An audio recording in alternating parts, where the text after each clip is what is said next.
तो नमस्कार, आदाब, सत श्री अकाल दोस्तों। मैं रजनी स्वागत करती हूँ आपका हमारे चैनल विद्या ज्ञान अर्जन में। तो जैसा कि दोस्तों आपको पता है कि हम बौद्ध धर्म पढ़ रहे थे और बौद्ध धर्म का एक लेसन हमने कंप्लीट कर लिया था, लेकिन हमारा बौद्ध धर्म कंप्लीट हुआ नहीं था। तो आज के लेसन में हम बौद्ध धर्म कंप्लीट करेंगे। बौद्ध और जैन धर्म बहुत इंपॉर्टेंट है दोस्तों, इनमें से क्वेश्चन आते ही हैं। तो लेक्चर को मैंने कम से कम शब्दों में समेटने की कोशिश की है दोस्तों। तो क्योंकि अगर आप बौद्ध धर्म और जैन धर्म पढ़ते हैं तो उनसे वाइड कुछ है ही नहीं, लेकिन फिर भी मैंने आधा एक घंटे का लेक्चर बना के इसे समेटने की कोशिश की है। तो जितना मैंने पढ़ाया है उतने का एक एक वर्ड आपको याद होना चाहिए, ताकि एग्ज़ाम में किसी भी प्रकार का कोई भी क्वेश्चन आ जाए आपका गलत ना हो।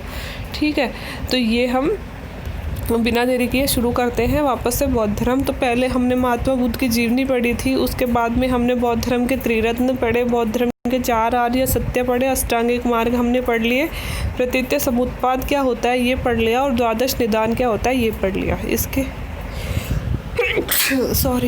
इसके आगे की चीज़ें हम आज अध्ययन करेंगे। बुद्ध धर्म से रिलेटेड कुछ बातें यहाँ पे लिखी गई है। कई बार क्या होता है दोस्तों कि जो क्वेश्चन होता है उसमें कोटेशन दे देते हैं कि निम्न में से बौद्ध धर्म के बारे में क्या सही है क्या सही नहीं है ना। तो इसलिए मैंने कुछ बातें लिखी है जो हमारे सामने क्लियर होनी चाहिए।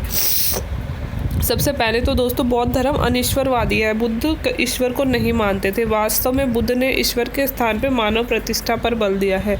ईश्वर से ज़्यादा बुद्ध जो मानते थे वो मानव मात्र की सेवा में विश्वास करते थे। किसी भी ईश्वर को बुद्ध नहीं मानते थे। लेकिन आज हमने क्या किया है, स्वयं बुद्ध को ही ईश्वर बनाकर मूर्ति के रूप में उन्हें ही पूजना शुरू कर दिया है। इसलिए हम किसी भी धर्म के मूल में तो जाते ही नहीं है दोस्तों।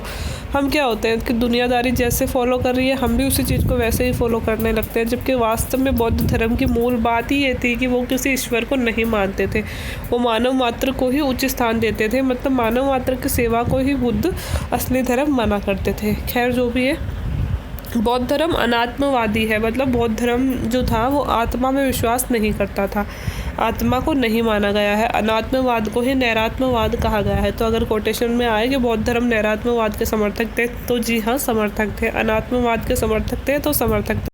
देखो बौद्ध धर्म में दो थोड़ी सी उल्टी पुल्टी बातें हैं। देखो पुनर्जन्म में विश्वास करते हैं। अब वैसे तो पुनर्जन्म में विश्वास करते हैं, बुद्ध की अगला जन्म होगा, अगर हमने सही मतलब कार्य नहीं किए तो निर्वाण प्राप्त नहीं होगा और फिर हमारा पुनर्जन्म होगा और हम इसी चक्र में फंसे रह गए। और वैसे उन्होंने कहा है कि आत्मा नहीं होती है। तो आत्मा नहीं होती है तो फिर पुनर्जन्म कैसे होता आदमी का, ये सब वहाँ क्लियर नहीं था। लेकिन ये दो बिल्कुल अलग अलग बातें हैं कि देखो बौद्ध धर्म में आत्मा को नहीं माना गया है लेकिन पुनर्जन्म को माना गया है। ये चीज़ आप याद रख लेना अच्छी तरह से, क्योंकि ये कंफ्यूज करने के लिए बहुत बार पूछ ली जाती है।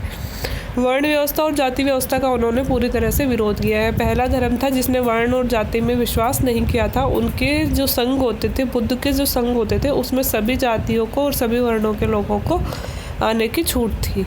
बौद्ध संघ का दरवाज़ा हर जाति के लिए भी और हर स्त्री के लिए भी खुला था दोस्तों। स्त्रियों को भी बौद्ध संघ में प्रवेश दिया जाता था। संघ में प्रविष्ट होने की प्रक्रिया को उपसंपदा कहा जाता था। संघ में दोस्तों ऐसे ही प्रवेश नहीं दिया जाता था, एक परीक्षा ली जाती थी संघ में प्रवेश करने के लिए। इस कार्य को क्या कहा जाता था, उपसंपदा कहा जाता था। अब बौद्ध संघ में किन किन लोगों को प्रवेश नहीं दिया जाता था ये भी बात याद रखने की होती है। बौद्ध संघ में चोर, हत्यारों, ऋणी जो मतलब जिसने किसी का धन उधार ले रखा है वापस नहीं चुकाया, सेवक जो राजा के सेवक होते हैं, दास जो होते हैं उनको, रोगियों को, इनको प्रवेश बौद्ध धर्म संघ में नहीं दिया जाता था।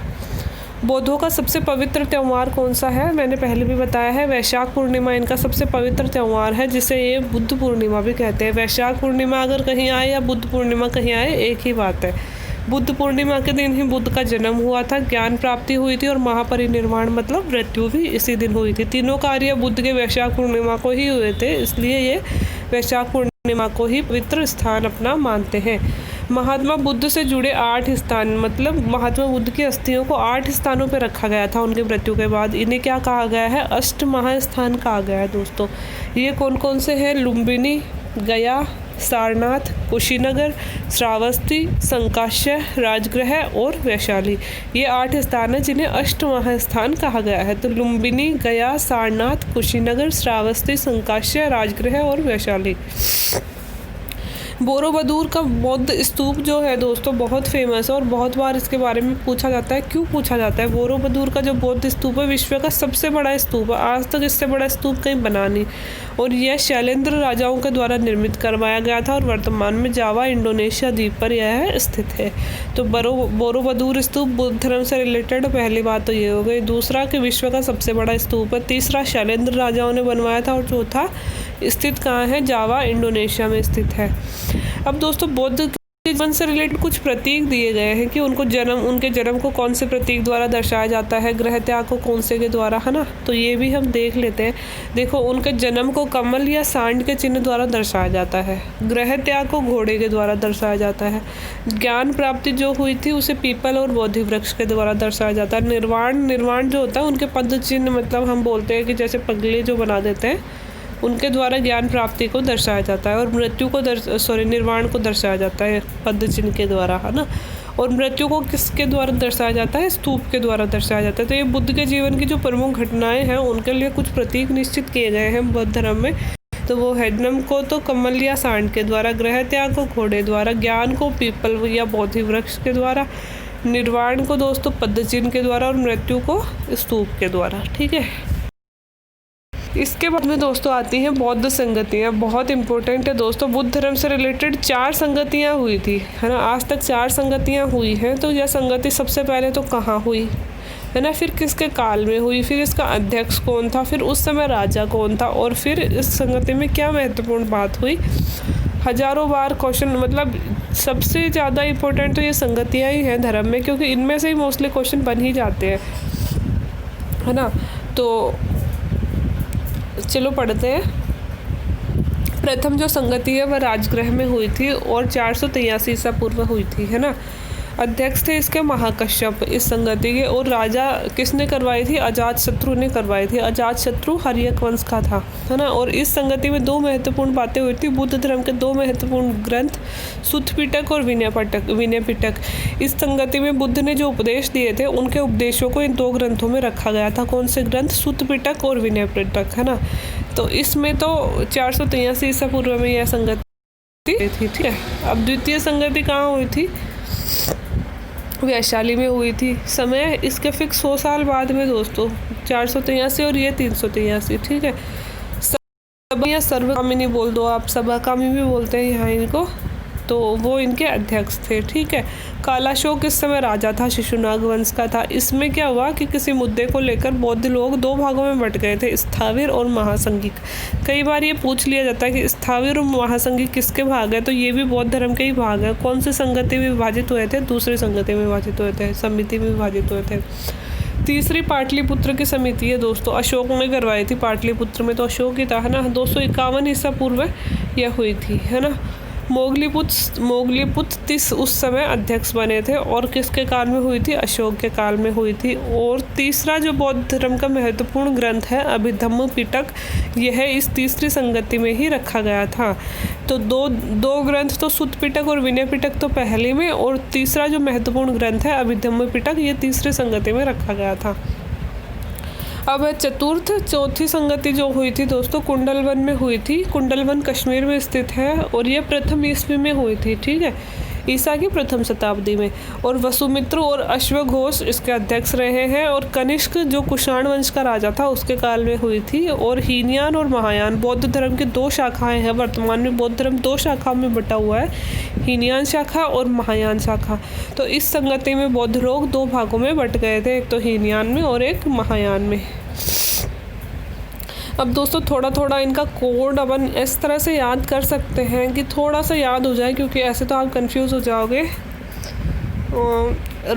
देखो 4 स्थान है जहाँ पे 4 संगतियाँ हुई थी। राजगृह, वैशाली, पाटलिपुत्र, कुंडलवन, है ना। तो रावी, पाक, है ना। इस तरह से कि रावी नदी है जो पाकिस्तान में बहती है ना।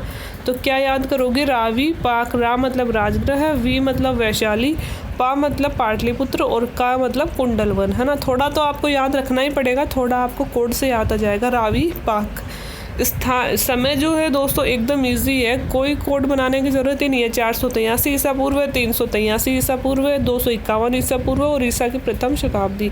तो अपने आप में बहुत इजी है। 483, 383, 251 और प्रथम ईस्वी। ठीक है। अब जो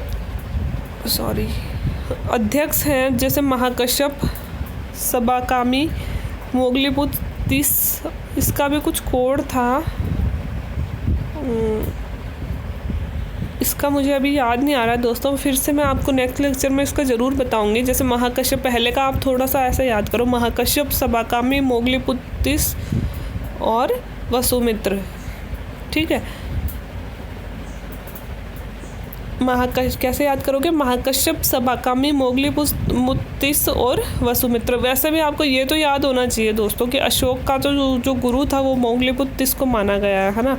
महाकश्यप, सबाकामी, मोगलीपुत्र 30 और वसुमित्र या अश्वघोष, वसुमित्र और अश्वघोष।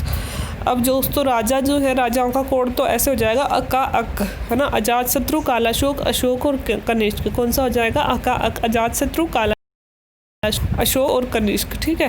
तो क्या हो गया? रावी, पाक 483, 383, 251 प्रथम ईस्वी, है ना। और अजातशत्रु, कालाशोक, अशोक और कनिष्क। और रहे फिर गुरुओं की बात, तो गुरुओं के बाद दोस्तों अजातशत्रु के महाकश्यप हो जाएंगे, कालाशोक के सबाकामी हो जाएंगे, अशोक के मोगलीपुत्र 30 हो जाएंगे और लास्ट के वसुमित्र और अश्वघोष हो जाएंगे। इस प्रकार बौद्ध दर्शन ने तर्कशास्त्र में प्रगति, इस प्रकार भारतीय दर्शन में तर्कशास्त्र में प्रगति बौद्ध धर्म के प्रभाव से ही हुई। जो दोस्तों हमारे धर्म में, भारतीय संस्कृति में दोस्तों तर्क को महत्व नहीं दिया जाता था, लेकिन बौद्ध धर्म से क्या हुआ कि हम लोग तर्क करना सीखे। तर्क करना कैसे सीखे कि भाई जीवन क्यों होता है, फिर आदमी मरता क्यों है, जीवन मरण के चक्र क्यों चलते रहते हैं, क्यों हमारा पुनर्जन्म होता है, क्यों जीवन में दुख प्राप्ति होता है, दुखों से निवारण का मार्ग क्या है। तो ये सब किसने सिखाया? हमें बौद्ध धर्म ने सिखाया। इससे पहले तो इन बातों पर किसी ने विचार ही नहीं किया था, है ना। इसीलिए कहा गया है कि तर्कशास्त्र की प्रगति बौद्ध धर्म के प्रभाव से ही भारतीय दर्शन में हुई। बौद्ध दर्शन में शून्यवाद और विज्ञानवाद के जिन दार्शनिक पद्धतियों का उदय हुआ, कौन सी पद्धतियों का? शून्यवाद और विज्ञानवाद, दोनों पर बल दिया गया था बौद्ध धर्म में। कि जिन दार्शनिक पद्धतियों का उदय हुआ उनका प्रभाव किस पे पड़ा? आगे चल के शंकराचार्य पर पड़ा दोस्तों, है ना। शंकराचार्य के दर्शन पर पड़ा। इसी कारण शंकराचार्य को प्रच्छन्न बौद्ध भी कहा जाता है। ये बात भी बहुत इंपॉर्टेंट हो जाती है कि प्रच्छन्न बौद्ध किसे कहा जाता है? शंकराचार्य को कहा जाता है। शंकराचार्य पे बौद्ध दर्शन का थोड़ा सा प्रभाव रहा है। बौद्ध धर्म ने भारतीय कला और स्थापत्य कला पे भी अच्छा प्रभाव छोड़ा। ना केवल हमें धर्म सिखाया, तर्क सिखाया, विज्ञानवाद और शून्यवाद सिखाया, बल्कि हमारी कला और स्थापत्य कला पर भी इन्होंने बहुत अच्छा प्रभाव छोड़ा था। कैसे? सांची स्तूप, भरहूत स्तूप, अमरावती की जो गुफाएं हैं दोस्तों, है ना, अमरावती के जो स्तूप हैं, फिर अशोक के शिला और स्तंभ है, क्योंकि अशोक भी बौद्ध धर्म के ही थे, तो अशोक के शिला और स्तंभ वो भी मोस्टली बौद्ध धर्म से रिलेटेड है। कार्ले की चैत्य और बौद्ध गुफाएं, अजंता, एलोरा और बाघ की गुफाएं हमने पढ़ा है दोस्तों। गुप्त काल में जो अजंता, एलोरा और बाघ की गुफाएं हैं, तो हमने ये पढ़ा है कि इनमें बौद्ध धर्म से रिलेटेड ही चित्र बनाए गए हैं, है ना। इन गुफाओं और पे स्थापत्य और चित्रकला के ये श्रेष्ठतम आदर्श हैं। जो सारी चीज़ें हैं ये बौद्ध धर्म से रिलेटेड है और हमारे लिए आज भी ये आदर्श के रूप में माने जाते हैं स्थापत्य और चित्रकला में। एक चीज़ मूर्ति मिली है दोस्तों, वो मथुरा कला में मिली है, लेकिन बुद्ध की जो ज़्यादातर मूर्तियाँ बनी हुई हैं वो गांधार कला में बनी हुई हैं, है ना, गांधार शैली में। और प्रथम मूर्ति कौन सी शैली में मिली है? मथुरा शैली में। लेकिन बुद्ध की ज़्यादातर मूर्तियाँ गांधार शैली में निर्मित है। तो ये था दोस्तों हमारा बौद्ध धर्म। तो उम्मीद है समझ में आ गया होगा। मैंने इसमें से शायद बौद्ध धर्म में आप किसी भी एग्ज़ाम में कोई भी क्वेश्चन सॉल्व कर रहे हो, इससे बाहर आएगा नहीं, ये मेरा आपसे वादा है। बस मैंने जो 2 लेक्चर बनाए इसको रिवाइज़ कर करके देखते रहिएगा, ताकि इनमें से आपका कुछ गलत ना हो। तो वीडियो देखने के लिए थैंक यू वेरी मच। अगर अच्छा लगा हो तो प्लीज़ लाइक करें और शेयर और चैनल को सब्सक्राइब ज़रूर करें।